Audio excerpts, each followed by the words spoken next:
ยอดเรื่องแบบนี้แล้ว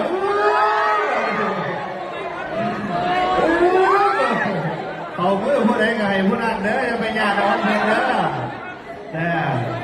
ของไผ่ของมั่นดวงไผ่ดวงมั่นวาสนาไผ่วาสนามั่นเด้อ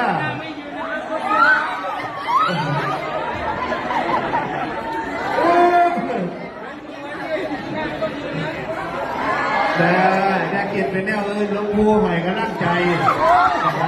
แต่สิ่งแก่เนี่ยมองพูเสียเก่าได้พวกนี้พวกนั้นก็โชคดี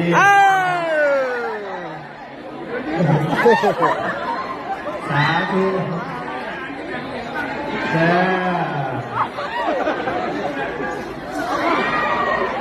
ยังอยู่หัวกันได้ไม่ออกอะไร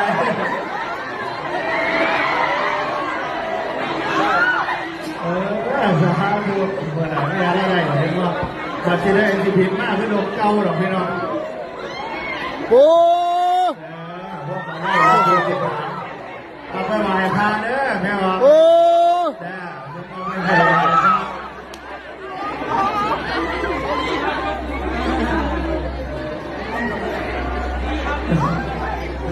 เอาไปไหว้พระ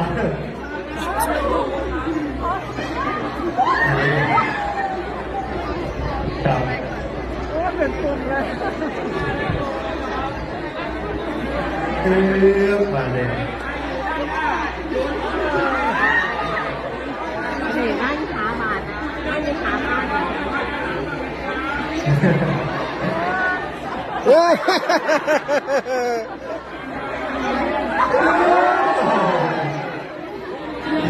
เสียงบอกมาได้พูดเลยจะเลยเป็นเศรษฐี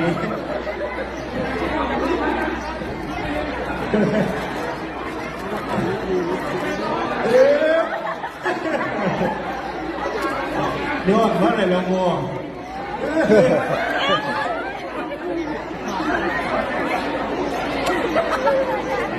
ก็ได้ออกมาร่างกายลงมัวได้